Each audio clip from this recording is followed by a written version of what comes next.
This is the 29th episode of the Analysis series, where I delve into Ridley Scott's 2012 science fiction film Prometheus.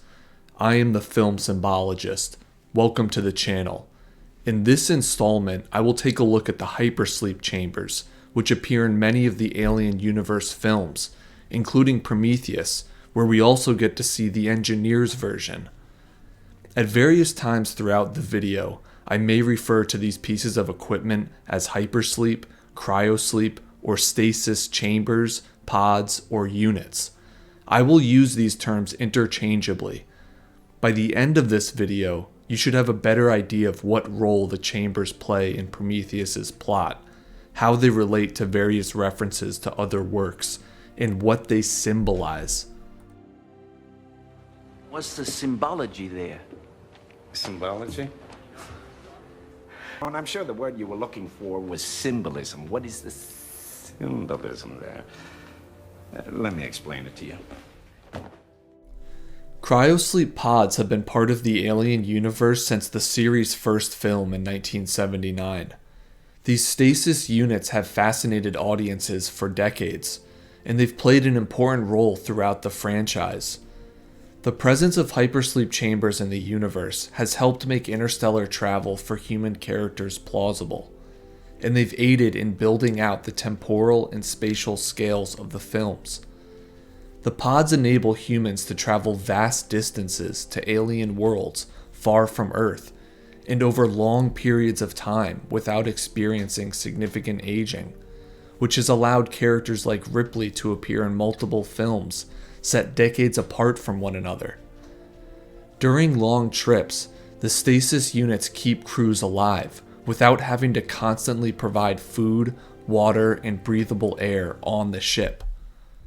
These chambers are present on both high-tech, state-of-the-art exploratory vessels like the Prometheus and commercial transports like the Nostromo. As seen in Scott's 2012 film, advanced alien races possess similar technology. I think Prometheus does a good job of giving the cryosleep pods a more prominent role in the plot and the underlying story. In previous films, the stasis units were cool set pieces, but not integral to deeper themes in the films. The chambers are further developed in Prometheus, both in terms of what they do, but also the meaning they provide to the story. During the trip from Earth to LV-223, the human crew members aboard the Weyland Corporation's scientific expedition ship are in stasis. The android David is active on the ship for the entirety of the trip. He monitors the ship's systems. He partakes in sports and watches films. He studies languages and reviews Shaw and Holloway's thesis, and he oversees the hibernating crew. Prometheus shows us that while in stasis, the crew dreams, and these dreams can be accessed through headsets connected to the pods. David uses this to watch Shaw's dreams without her being aware or approving of it. Once the spaceship arrives at its destination, more of the ship's systems are brought online. The windshield for the command deck is uncovered, and the crew members are awakened from their years-long hypersleep. The crew members must leave their dreamlike state, regain consciousness, and acclimate to their new surroundings. For Vickers, who wants to outperform David in the eyes of others, coming out of stasis is seen as an opportunity to demonstrate her physical parity with the android. So she gets herself out of the chamber and immediately starts doing push-ups. Some of the other experienced members of the crew who have been on multiple trips to outer space seem to handle their reanimation decently. This is a process they've gone through before, so while it is disorienting, they know what to expect and can deal with it. Holloway and Shaw, on the other hand, who are new to space travel, are severely impacted by the stasis and have intense nausea and other symptoms, and they require assistance from David. Your mind and body are in a state of shock as a result of the stasis. It's all right. Perfectly normal. An aspect of the film that involves the hypersleep chambers and has also confounded many critics is the purpose of keeping Peter Weyland's presence on the ship a secret from the crew. Some believe that this was silly, pointless, and arbitrary. On the contrary, it makes perfect sense. Weyland was at the very end of his life when he recorded the message that is played for the crew members. He had exhausted the medical options available to him and reached the limits of what his civilization had to offer in terms of extending life. He was going to die at any moment. If he were to remain on Mars while the Prometheus expedition explored another civilization's potential options, there was a good chance that he would die before the ship returned. Going into stasis on Mars may have even been risky. His best bet was to go into stasis aboard the Prometheus and be thawed as soon as David found a promising lead. This wastes the least amount of what remained of the aging Titan's rapidly dwindling time. And it was kept secret from the crew because they believed the mission was for scientific knowledge to advance human society. Weyland would have no reason to personally join the expedition if the mission's purpose was truly for the benefit of all of mankind.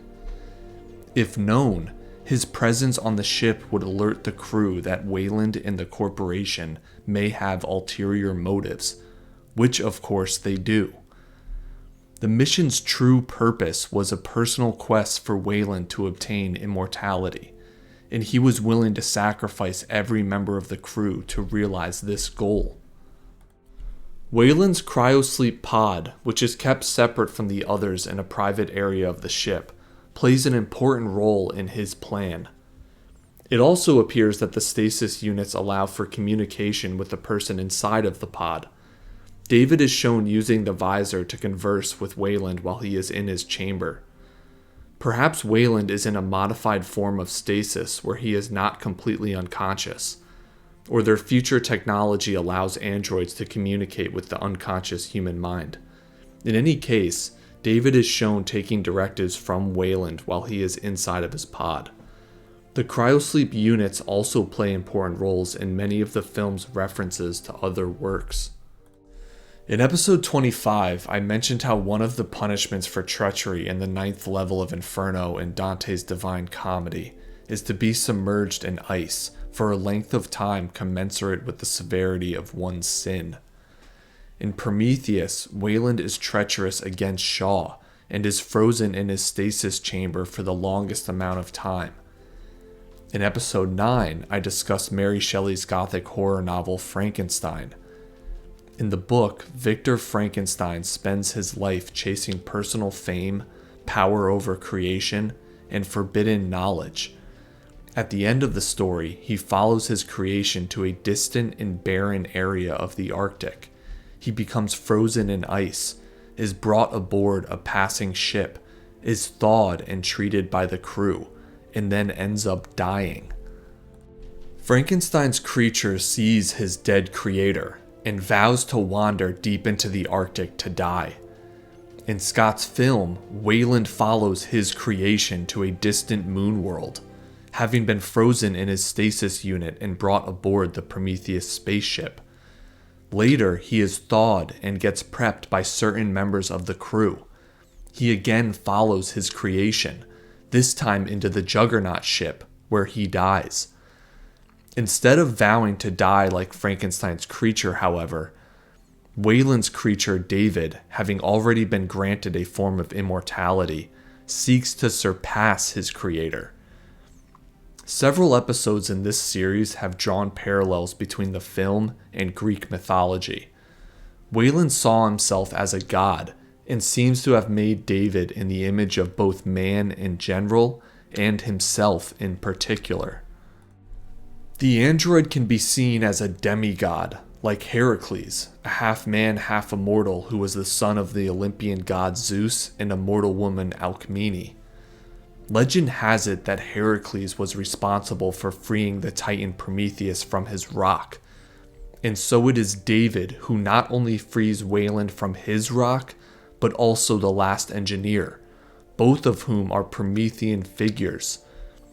Some ancient Greek traditions also claim that Prometheus was freed from his chains and his punishment on the rock because Chiron, an immortal who was painfully wounded by Heracles, forfeited his immortality so that he could die, thereby putting an end to his own suffering and releasing the Titan. In the movie, the last engineer is unbound, and Weyland ends up forfeiting his chance at immortality. For me, the hypersleep chambers are one of the most interesting aspects of the film, not only for their set design, technology, and role in the plot, but also for what they represent. Prior to the mission, the members of the crew are going about their lives. Shaw and Holloway are shown excavating an ancient dig site and exploring a cave in Scotland.